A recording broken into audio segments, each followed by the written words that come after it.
Hello and welcome to episode 48 of Downunder The Ring podcast. And the time is finally now. My goodness, what a week in professional wrestling. We've had it all. We got a John Cena heel turn before Grand Theft Auto 6. Io Sky did some crazy things on Raw. It's been wild. Elimination Chamber was awesome. With all that been said and done, Phid, how you doing? Look, I'm doing well. I'm getting over being sick. But mate, what a last few days of pro wrestling. It's been an amazing, amazing ride we've been on over the last 3 days has just been crazy. Elimination Chamber, I would say, bell to bell, start to finish, was an amazing pay-per-view. And Raw this week was epic. Sadly, I can't say anything about what happened on Collision this weekend because Collision, for some reason, they decide to have on the same time as WWE pay-per-views, and I know where I'm making my choice, brother. That's so silly. Look, I get it. I get the whole, competition, come on, put your dukes up, let's go. But it's just not going to happen. Not when you, especially on the road to WrestleMania. Yeah, we are 1 month away from the biggest show of the year.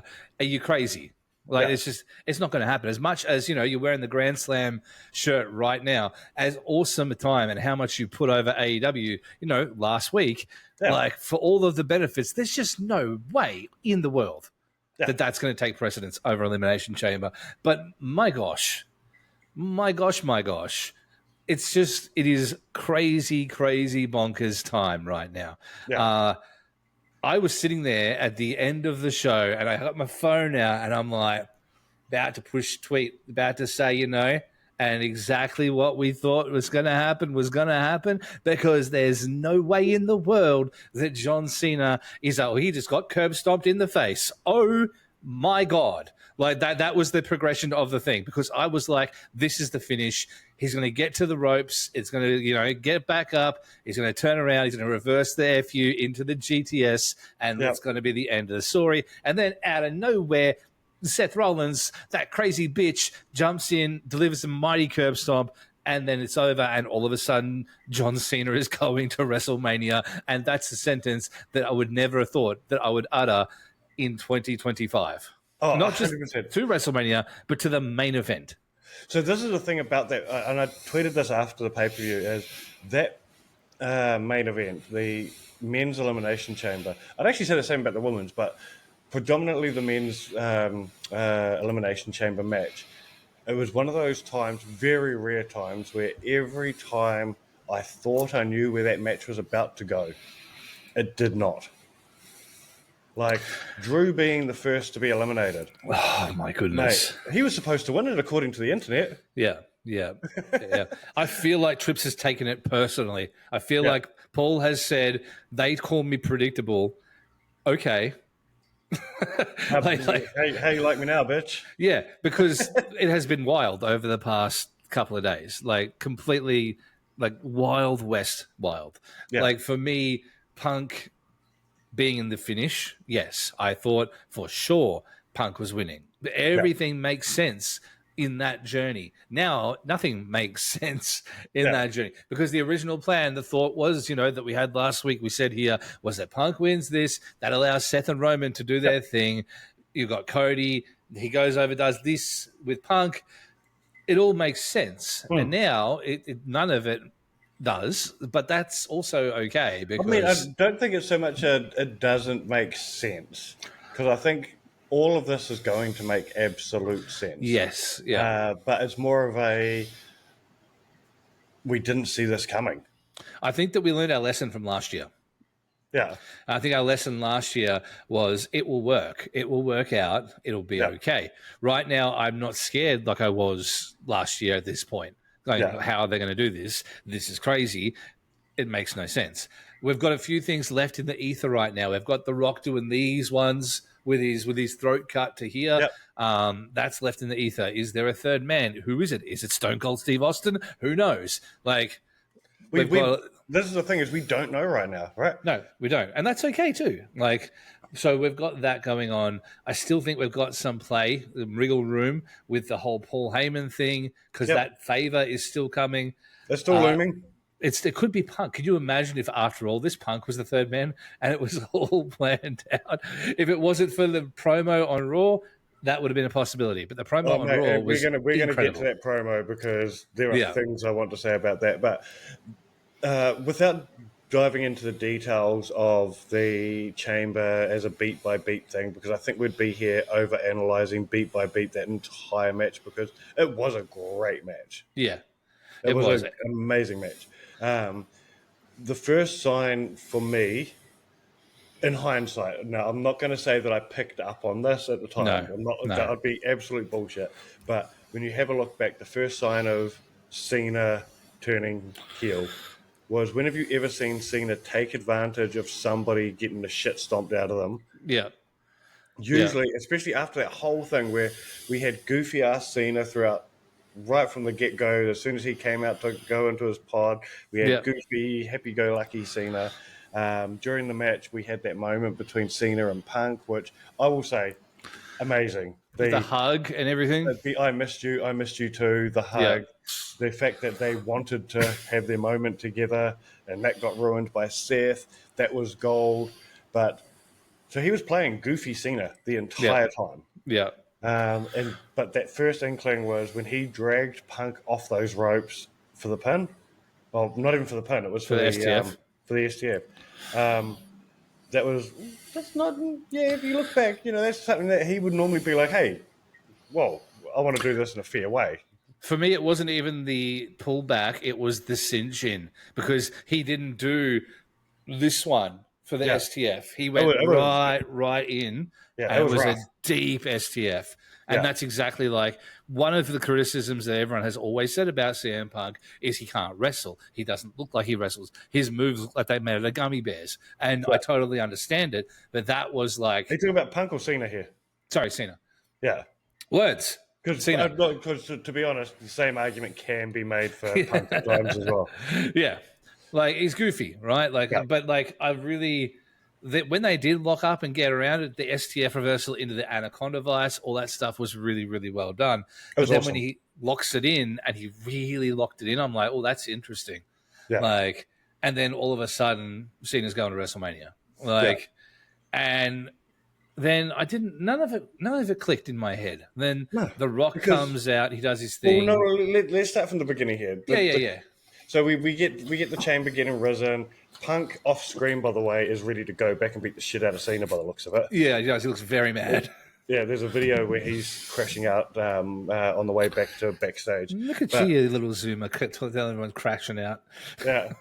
we get I know, I can tell I live with my kids. Yeah. So we get the chamber getting lifted up. Cody comes out, and once again, we've got Goofy, Cena, being thankful. It's me and you. Yeah. We're going to WrestleMania. Yeah, let's dap it up. It's awesome. Yeah. He's pointing to the crowd. Yeah, they're happy about it. I'm happy about it. Then final boss. Then we get the final boss, but we don't quite get the final boss because we get, if you smell, and then we get Travis Scott. I don't, man. This is the single sour note on the whole thing. Single criticism. Travis Scott burning sage in the background of everything, every single shot. Slapping the piss out of Cody. He legitimately injured him. Yeah, he got his shit in. Yeah. It was made no sense. And man, all right, I get that The Rock, it's part of his gimmick to come out with the belt, right? The goofy belt. You must feel like a nerd. You must feel like you can't feel cool walking out with a hardcore championship that you didn't win on an actual wrestling show in front of actual fans who watch wrestling and watch the championship. You're coming out with this belt that you got handed, and it's like you're not a wrestler. You're not in that at all. Yeah. Well, that's what I tweeted after as he was coming out. I was like, well, somebody in the booking department got this wrong, and when they were told, right, for this here, we need you to book Cactus Jack. And they booked the wrong Cactus Jack. The wrong one. Yeah. Look, it was... It was a choice that was made, and I don't know if it was a good choice that was made. Look, I'm going to go back to what I said weeks ago about Travis Scott being involved in WWE at the moment. It does make sense when you have a look at the Gen Zers who he is a genuine icon and celebrity, and he does bring eyeballs to the show. Yeah, look, I get that. More so than Logan Paul has. It's just not wrestling. But yeah, there's still that element of it. Like, I probably would have been fine with him coming out with him and then standing at ringside.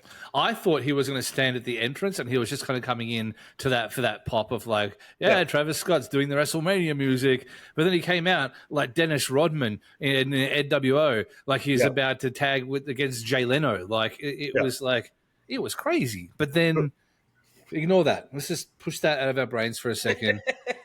We'll forget that didn't happen. We can blur it, right? WWE's did that for years. We can blur that like the logo in years to come. Yeah. So, it starts and back and forth, and The Rock does that weird face touch thing again where I'm like, oh, man, I feel uncomfortable. We're going to kiss. Something's going to happen. He's going to pull his head down. They're going to go bit old fellatio, bro. And then he's like, I still want your soul. I want your body. I want your willy, the whole deal. Yeah. And then Cody's like, you can't have that because I gave to the business already. You can't have my soul. And Rock, go fuck yourself. And that was an amazing, amazing line. Very Christian at the very right time. Oh, exactly. The one thing I'll say, right, and we say this all the time about blood, right? Yeah.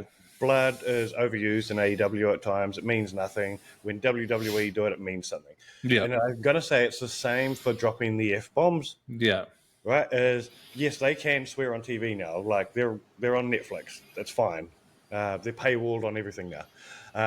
But the fact that they don't makes moments like that more impactful because you've got the biggest babyface in the company dropping F-bombs on pay TV. Yeah. Amazing. Yeah. It was amazing. And once again, I'm going to give full credit to Cena because that entire time, Cena is still being goofy as fuck. He's a hype boy in the background. He's jumping around. He's like, whoa! Yeah, but he's doing, like, he's not giving any hints at all. Like, this is exactly what I would have expected from Cena. Is he's in the background, he's jumping around, he's reacting to Rock saying weird shit, he's reacting to the F-bomb, like, everything he is doing. And then he is like cheering with the crowd, like, yeah, like, look at this guy, yeah, woo, and like even all the way through the dap up, everything, and it's up until the moment that they hug that he's goofy, and the second they touch and he meets eyes with the Rock, the world changed, like everything, because like the thing is that full credit to production team. Because that camera angle must have gone on the big screen. Because the second his face changed, everybody in the crowd was like, oh, fuck. But here's the thing, though, right? I don't know how many people it registered for straight away when the face changed, because for me, that was a face I've never seen on Cena before. So it was a hard one for me to be able to translate straight away. It's like, is that a I'm about to do your bidding face, or is that a I'm worried face? Yeah. Yeah, so I connected it. I didn't click straight away for that face. Yeah, that got me right away, and I could hear the sound of the crowd too. Like the crowd really, that there was like enough of them on camera one or whatever, which one they were on, that were like, oh, and the crowd started to make that sound. And then he kind of still smiled when he pulled back, and then half a second later, bam, right in the baby maker, and that was it. Like, so I was on a phone call with my wife at the time because she'd watched The Chamber, right? Surprisingly, she'd watched it. Normally, she does not watch pay-per-views. Yeah. She's currently over in New Zealand staying with her sister, and her sister's I got her sister into wrestling when her sister was like 2. Yeah. And they must have been like 2 seconds before us because all I hear is her sister losing her shit because she was a Cena fan as a kid. She grew up a Cena fan, right? So it was super interesting having me, and I've talked about this in the past, is during Cena's whole Super Cena era, me and my kid used to watch, me and my eldest kid, and I was the guy that hated Cena while my son loved Cena, and it made watching Cena fun for us as a dad and a kid. But it was just so it was interesting, me just being shocked as a wrestling fan, but her seeing her childhood hero Yeah. do this. Yeah. It was amazing. It was Yeah. amazing. He did a Make-A-Wish minutes before we're going out there. Like in number 650 something, I think it was. He went out there and did just before he went out there. This is something really special. Like this whole build, we've been waiting so long for anything like it. And everybody, to be fair, never going to happen. We're never going to see this. I'm never going to see it. It's going to go out without it, and it's going to be okay. This go-away tour is this little moment where he gets to put over some of the younger guys. To be the nostalgia tour. Yeah, 1,000,000%. And now Cena wins LOL. And that could be the reality of the next half a year. Yeah, and dude, I'm okay with this. Because now, not in Cena's final year, instead of doing a nostalgia tour and playing the hits, like I was expecting to have, him and Punk do a program, him and Randy do a program, him and Rock do a basically playing all the hits, getting the buy rate up, all that sort of thing. And I probably would have been absolutely cool with this. Yeah. But what we're getting now is we're getting another layer of Cena added to the lore of Cena. Yeah. Like, there's every chance he wins the belt at WrestleMania. There's every chance. And it'll probably happen due to shenanigans, and that's cool. And I love the future of this because we've got 10 months of Cena left. 10 months. Yes. A month and a half of that is the build to Mania. And then we've got seven months afterwards until he's gone. So we're going to have to do an arc where, and this is where I think it's going, we're going to have the bad guy arc. He's going to be an absolute piece of shit for The Rock. He's going to win the title at Mania due to shenanigans. You need to play that out for a couple of months minimum. But then I think what we're going to end up having is the journey for Cena to get his soul back. Yeah, the redemption arc. And I don't know how we're going to do that at this stage, but that journey is going to be a fun journey. Oh, absolutely. I fully agree with that. I would not be surprised if Cody gets taken out for a while. Like we lose Cody for a while after Mania. He deserves a break. I think he needs one for 2.5 years. And I wouldn't be surprised if we're just going to build to Orton to it's SummerSlam, perhaps Survivor Series-ish area. Survivor Series is the last big one for the year. I wouldn't be surprised if we saw Orton take the belt there. Yep. And do you know what I like about this? If all is going to plan with what we've heard, we're potentially going to see a heel Cena in Perth. Yes. Oh, that means they might have Thugonomics merch. Well, I don't think we're seeing Thugonomics. I do not think we're going. I hope we don't see Thugonomics. No, I don't either. I know that we're likely going to get suit and tie. I'm kind of just like The Rock Cena. Yeah. Like I feel like we're going to get like corporate because it's his corporate champion, right? Yeah. So drop the jorts, drop the t-shirts, drop Hollywood. the armbands. We need a new version of Cena for this last run. Oh, will he wear tights again? That's the question. That'd be hilarious. I'd love to see him shave his head and wear tights again. Not the prototype tights, but something different. Shaving the head also solves one of the other problems he's got going at the moment. So the terrible problem that he's been having for quite a while. Yeah. Yeah, look, crazy times. Actually crazy times in wrestling right now. And that in itself, that bubble of a moment made the entire event. Oh, absolutely. Like, it was great. If you had stopped that broadcast at Cena celebrating with Cody, it's good. It still would have been an amazing pay-per-view. It's real good. Right? Yep. Like I said, it was an amazing show already. We got the return of Jade Cargill, which I think was a dope return. Yes. That was the strongest Jade has looked since she has been on the WWE roster. And I'm glad that we got like I did it for The Rock kind of vibe out of it too, because Naomi's story is awesome from here. Yeah. Because it's like, I wanted this and you were in my way, and who are you? Who do you think you are? You don't deserve this. Yeah. Et cetera, et cetera. Yeah. I will say the only match that I think lost me was the Trish Stratus and Tiffany it was very slow. match. Very slow match. Very botchy. very botchy, and it's what we've sort of come to expect from Trish Stratus as well. Yeah. Yep. Sadly, Sadly. full credit to her. I'm not going to take anything away from her. No. She was We're all of bad women our enough. she was all of our fantasy back in the 90s. So I can't talk anything bad about her. We talk way too much shit about women's wrestling at the time that we shouldn't here to go into the Trish Stratus territory as well. But then we also had that absolute banger of a match between KO and Sammy. And dude, what a match. Good the story use of they it. told in that match, that was emotional. Yeah, yeah. The only thing that I was disappointed with was at the end, after he peeled out, after the return of Orton, we didn't get to see the punt.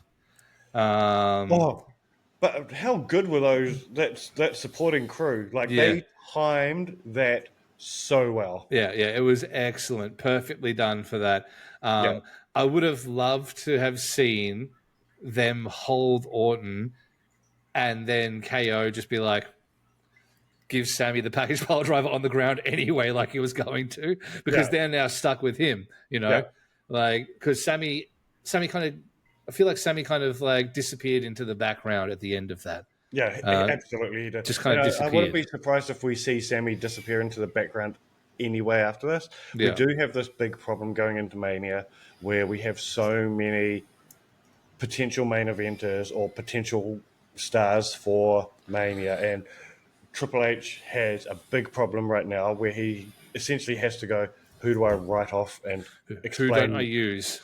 Who don't I use, and how do I explain that I'm not using them? Because Sammy has been a star of the last 10 Manias, right? Yeah. So is KO. And I wouldn't mind picking, they've gone to Sammy and gone, okay, we're going to leave you out this year, but we're going to this is how we're going to do it.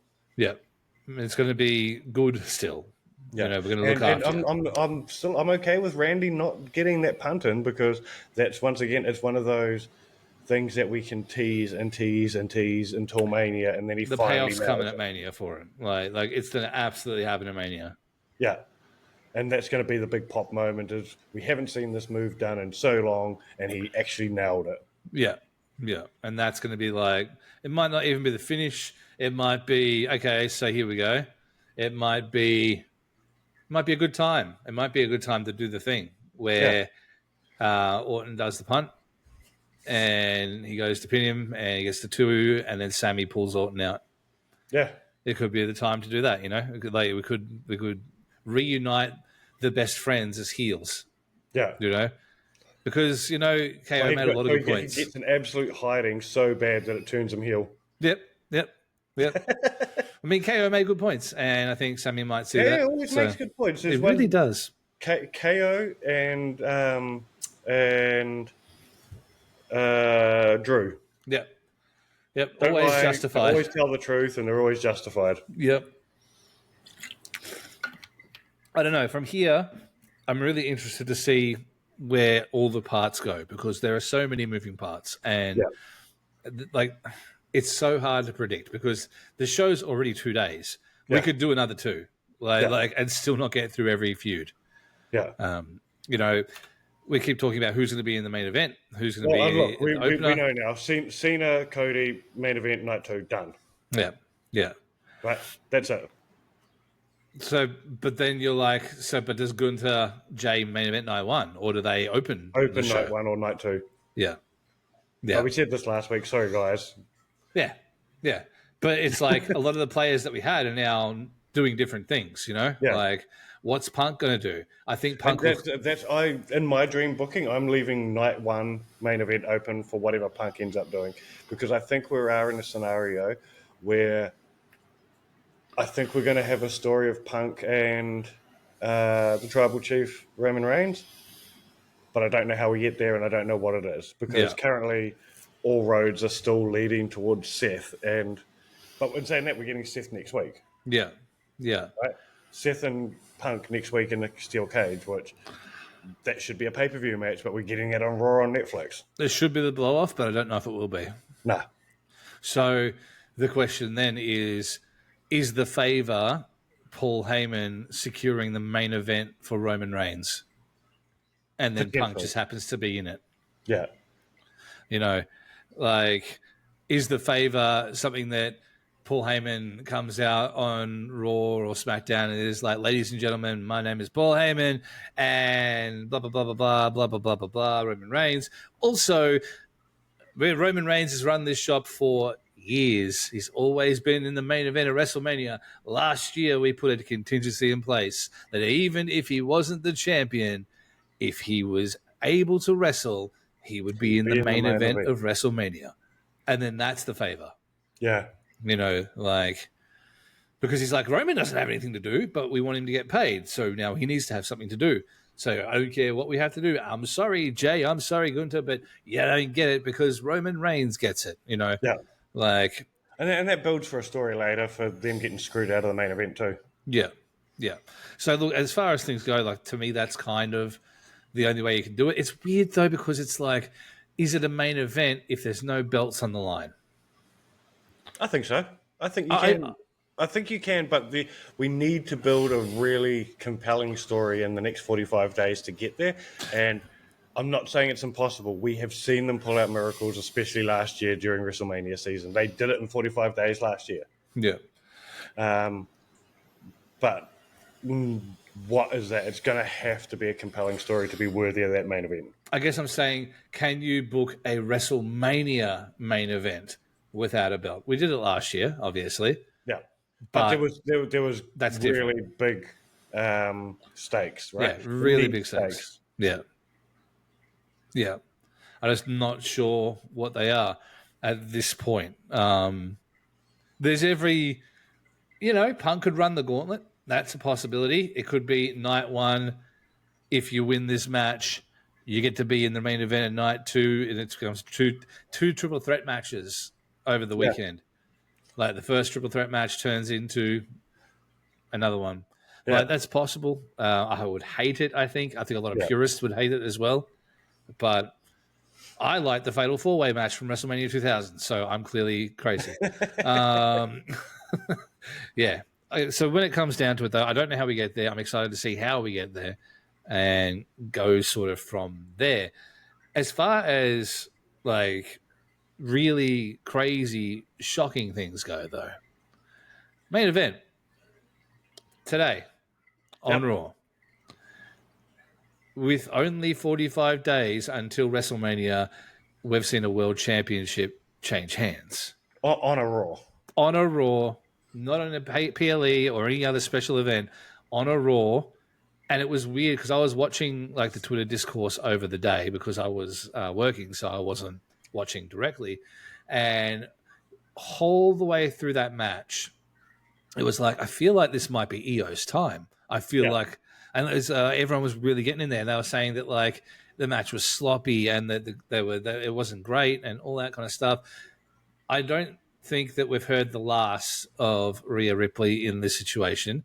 Oh, absolutely not. Going back and reviewing the footage. You're going to have WrestleMania without the biggest merch seller, the most popular woman in the last 10 years in the women's division in a at least semi-main event. Yeah, no, of course not. Right? I think that it's all going to come together because of Bianca. Yeah. I think Bianca getting involved and very clearly getting disqualified. Well, should have been disqualified a couple of times in that match. Yeah. That's going to be the gateway in, I think. I think that's going to end up being, again, I don't want it to be a triple threat match, so I kind of feel like they need to add another person in, and that's where we get to this thing with Naomi. Now, is it going to be Naomi that gets in? Yeah. Or is it going to be Jade? So what's your take on that whole thing? Because I think it's straight up The Rock, and this is the red herring. This is the red herring. It's not Rikishi. It's The Rock. And I think that Naomi did it for Bianca. Okay. I think that Bianca was the one who orchestrated it. Because when she came out, Naomi, was looking back at Bianca constantly, and they both looked scared. Yeah. Yeah, so I think, personally, I think Bianca did it. But I do like your one of it being Bianca that made it happen rather than is the one who pulled the trigger. There's a whole bunch of people saying that it looked like Naomi was scared that she was going to get caught out by Bianca, and I don't think that's the case at all. No, to me, I think that's what you're supposed to think. Yeah, I think it was more of a look of we're in the shit. Yeah, no, I do too. I think that that's what you're supposed to think it is. I think Yeah. they're both in on it, and I think that Also, the people that were commenting about Liv, how Liv was selling it as if she did it. yeah, No, she wasn't. Listen to what no. Liv was saying. She was like, "It wasn't me. I didn't do it." And the And last she time was we had this even on an conversation, interview the other day. She was like, straight up asked in an interview.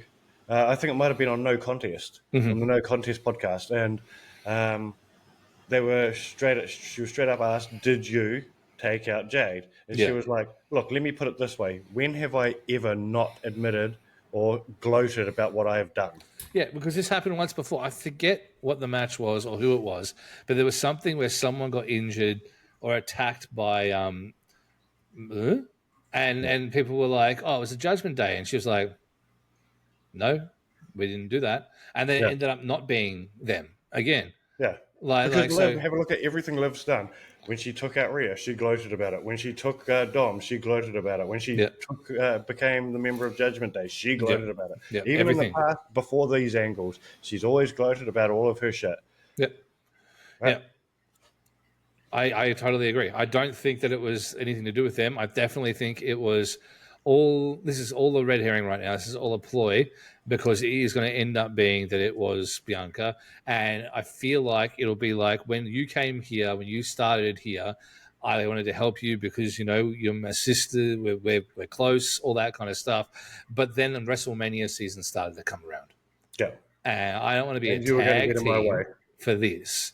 I want to be the women's champion. I Yeah. don't want to be babysitting some bitch. I want to be the bitch. You know what I mean? Like I Yeah. feel like that's the angle they're going to go on with this from here. That's some solid psychology in that too. Yeah. Yeah, because people have been stepping over Bianca Belair for the past couple of years to get to the main events, Yeah. and you can see it's graded on her. There's been a few moments in time that we've seen her just eat the pin on shit situations, Yeah. and you can tell that it grates on her. I think that this is all leading towards this massive ego run that we're going to get out of Bianca Belair, where she was like, "It ain't personal. I Yeah. just wanted to be in the main event of WrestleMania." 100%. All right. Let's have a chat about Punk. Okay, let's do it, please. We've always got time to talk about Punk. Even if we were running Always. overtime, we would find time to talk about Punk. Punk is good for business. Absolutely. Bro, fucking real glass, man. Real glass. What an idiot. What's it?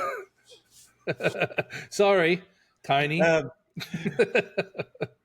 CM Punk. I got the feeling that Triple H handed that man a microphone and said, "You know everything everyone hates you for what you did at AEW? Do it. Go do that." Just don't say fuck. Yeah. You can do pretty much anything else. Don't mention the old man and don't say fuck. Yeah. I'd say that he's mentioned the old man a few times since he's been back. Yeah, or at least alluded to him. Yeah. But dude, that entire crash out that he had was amazing. Like right to the moment he walked out, he just walked straight into the ring. He was ripping the top off the desk. Didn't even address Cole and McAfee. Hopped up there. He was having a go at Rock. He was having a go at Cena. I think he called them the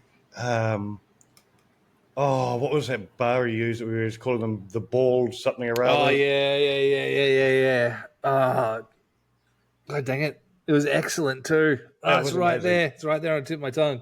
Yeah. Oh, gosh. Anyway, Yeah, go on. it was amazing. Has a go at them, and I thought, okay, this is cool. You're having a go at them. Get to Seth. Yeah. I think who else did he have a go at? He got someone else as well before he got to Seth. And For me, the thing, it was Becky. Because he was like, Becky, come get your man. Because if I have to do it, he's leaving in a wheelchair. Yeah. Like, okay. Did you see good. Becky's tweet afterwards? No.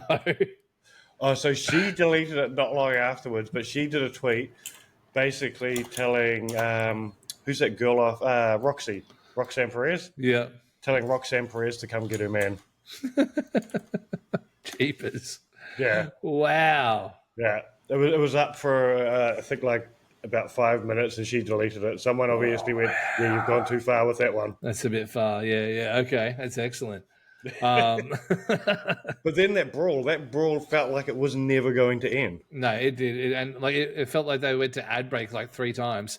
Like, Yeah. like we'll be right back with the murder in just a minute. Yeah. Yeah. And I they don't were know. getting It their was shit in good. too. They were getting their shit in. It was a real old school, like beat the piss out of each other all the way around the building Yeah. thing. Last time I saw a situation like that would have been when Brock returned and beat the crap out of Cena, and they brawled, and those two just threw each other around, and they were definitely throwing potatoes. That's these ones. That's the elbow to the top of the head that made him piss blood. Yeah. Yeah. You're right.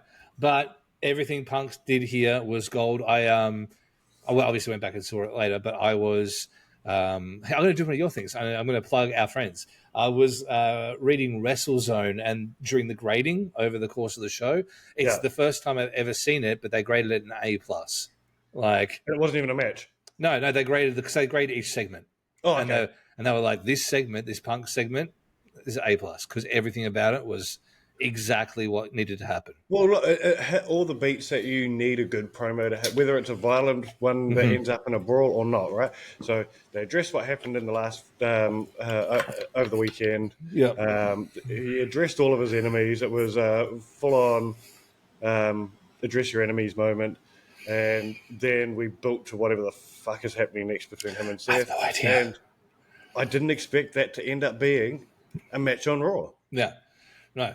I like the like he's like Seth to Pierce. He was like, you need to sort this out, because if you don't sort this out, I'm gonna do what I did to Roman to Punk. Like I'm gonna take Punk out the same way that I took Roman out, and he won't be at WrestleMania either. Yeah. Like, so, and I like it. Cost you money. And Pierce is like, fuck you, wrestle on occasion next week. Yeah. that was the full stop. That was the end of the story. I love Pierce as an authority figure, by the way. Yeah. I feel like he could beat the piss out of someone as well. Like, I feel like sooner or later it's going to happen. Someone's going to push him to the point, and I hope it's Chelsea Green, and he just punches the fuck out of it. And then wipes his hand and looks at Nick Aldis and says, "You want to get that drink now?" And then they walk off together into the sunset. Yeah.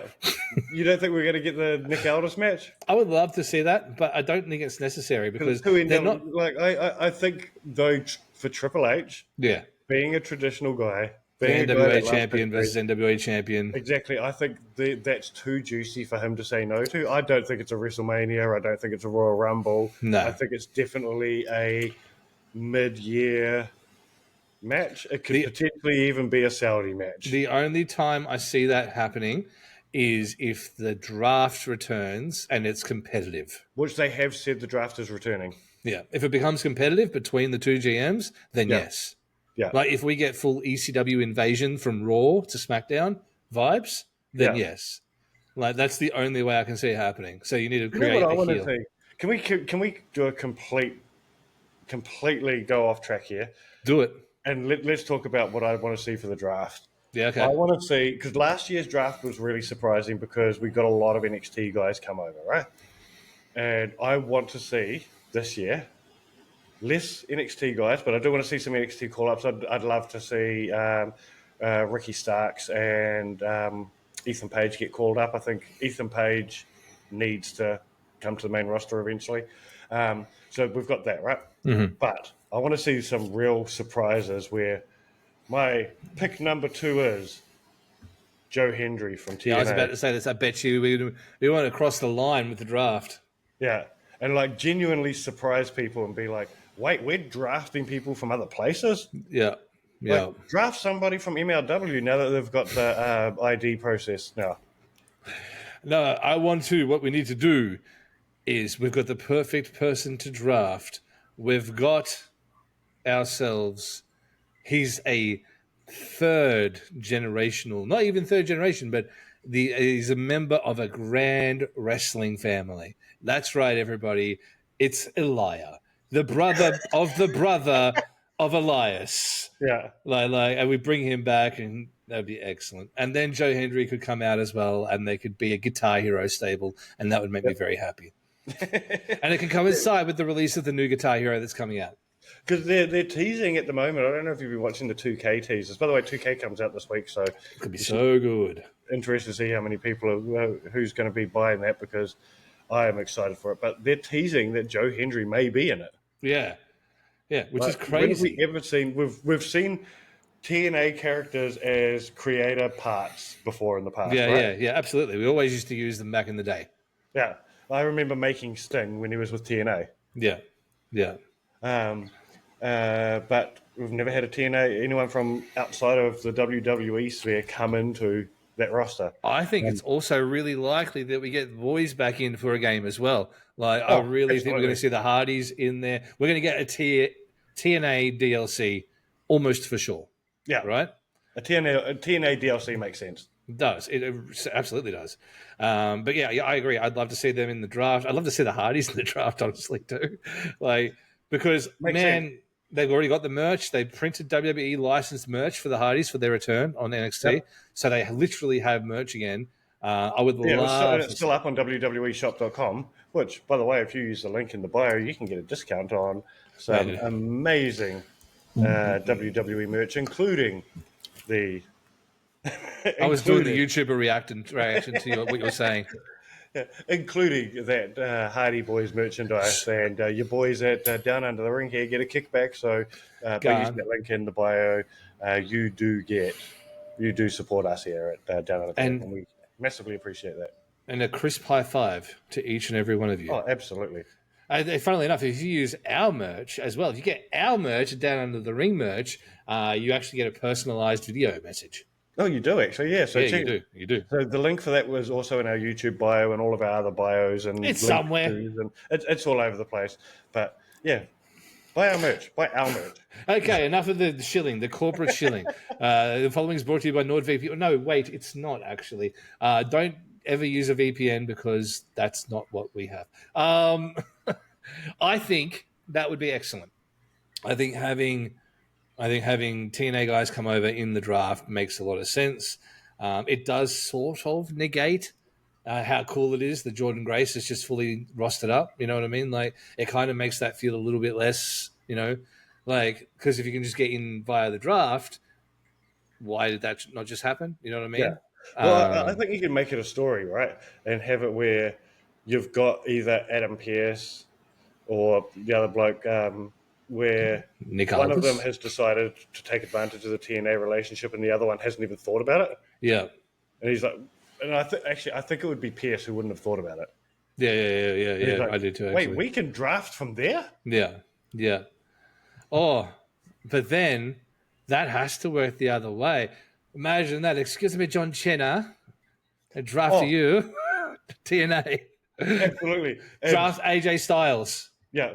Draft AJ Styles to TNA. But in saying that, I want to see in this next 10 months the John Cena Cena turn up as the bad guy on TNA and fight Hendry. I want that Hendry match. I want that match. I want that match for the Santino Marella promo and for the Joe Hendry match. Yeah. I've got you the surprise match. John Cena! You should be doing that accent, not me. I know. Cultural appropriation. It's like when I go, oh, true. Oh, yeah. Brew. I think your Dakota Kai impersonation. Yeah. Tim Cook. Excellent. I'm all for that. Give me that in spades because, for me, that's excellent.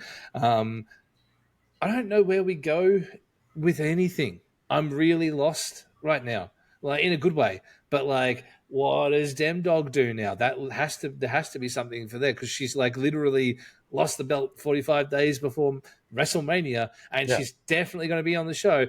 What does it do? She's also definitely not going for that title because we know who's fighting for that title. Exactly right. And what happened with all the back and forth with, obviously Charlotte chose Tiffany Stratton, but what about the back and forth that they had as well? Now she's just like, she doesn't exist to Charlotte now because she has enough gold. So there's that element to it as well. What about everything? Actually, ooh, have we got a path now to Jordan Grace versus Demi? We do. But why? We don't have the why. We We don't have don't the have why. the why. It's the same as I also want to see eventually her versus Jade, but I think Jade's out of the picture as well. Mm-hmm. Yeah, I do too. For this year at least. Yeah. For this year at least. I don't know. I think that would be excellent. I think it might almost be too soon because in a perfect world, Rhea Ripley, women's world champion, Jordan Grace, number one contender. Like in Yeah. a real world, it's a championship match at WrestleMania. Yeah. Like to me, that's the one. That's the way that we want that to go. We don't What, want that to be anything your else. NXT title up? Oh, Jordan? NXT championship, but that feels like a step backwards for Rhea Ripley as well. Like, Oh, why would absolutely, she? it's a step back, but it Why would could she also go for like. that? This is the thing. I don't know. Did you see the promo that she did backstage with Kathy Kelly? No. Okay, I'll quickly explain it because I think this adds so much character to Rhea as a character because we've had all these other things happening with her where we've established her as a strong bitch. She's amazing, good talent, blah blah blah, great worker, everything. But this promo actually added an emotional level to Rhea that we haven't really seen. So she's doubting herself. She's calling herself an idiot constantly in this promo because she fucked this up. Yeah. She let Bianca get into her head. She has never been able to beat Io Sky. Mm-hmm. Io Sky is what I think she's 4-0 with Rhea now. And like she's doubting herself. So we now have this version of Rhea where it could be possible. Where do I have to go back to where it all began? Mm-hmm. Well, okay. I also have an additional tidbit that might answer some questions about that, but not necessarily directly about Rhea Ripley. Okay. Did you know? This comes to us thanks to my power fractured iridescence, by the way.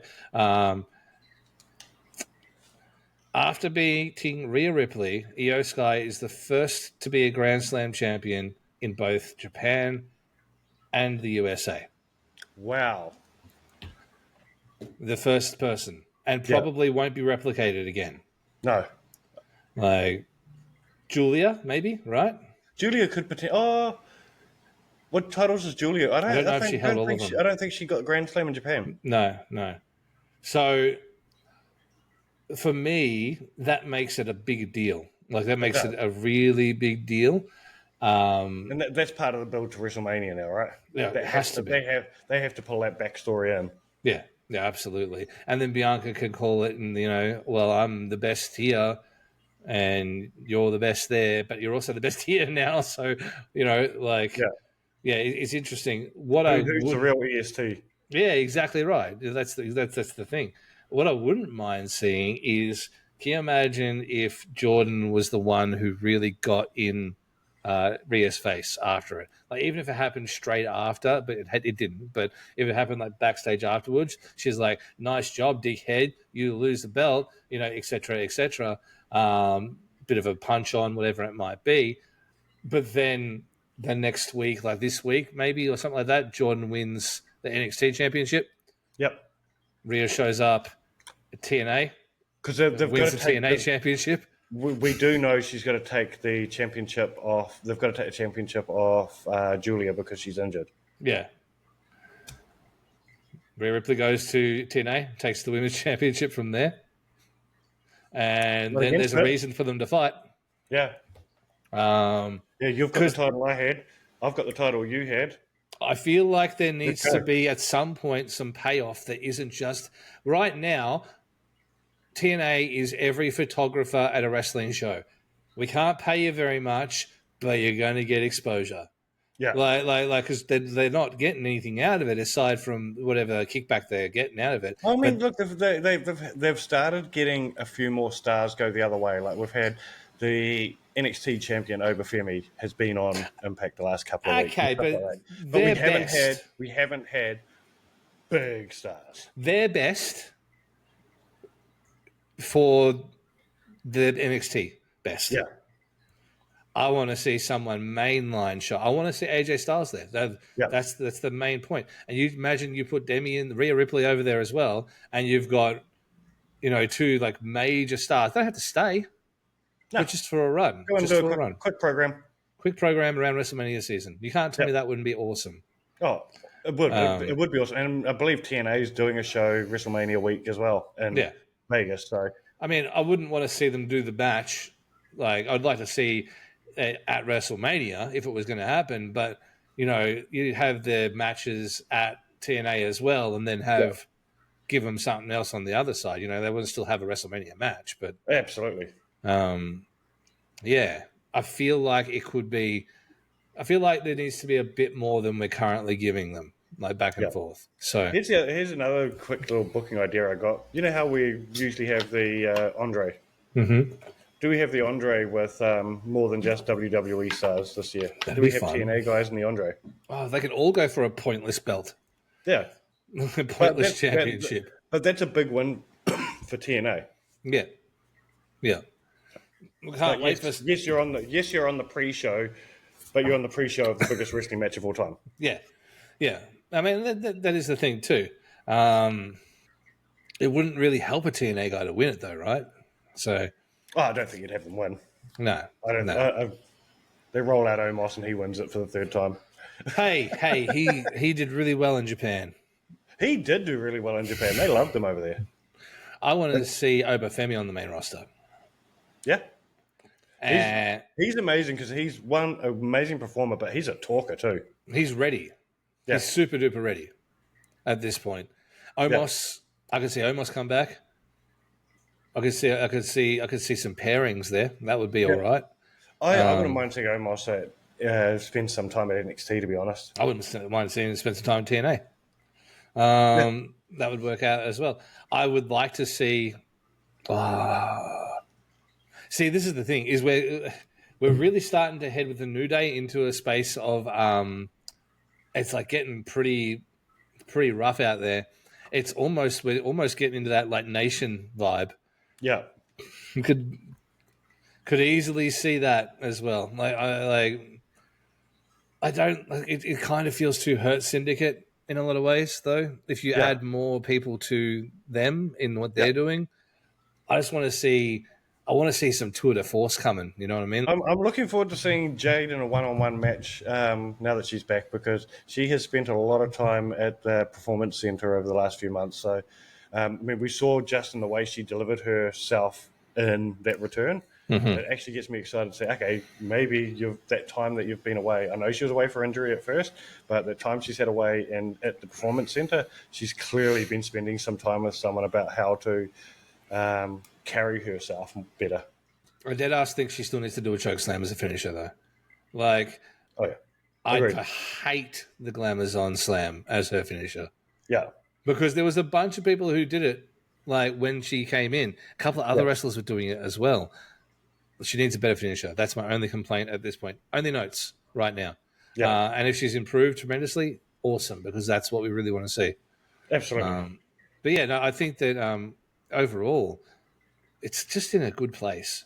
And I have nothing bad to say about the product right now. Yeah. And I'm glad that we're getting into that spot, because people are talking about it. A lot of internet now is going about it, and they're saying wrestling feels good again. Wrestling feels exciting again.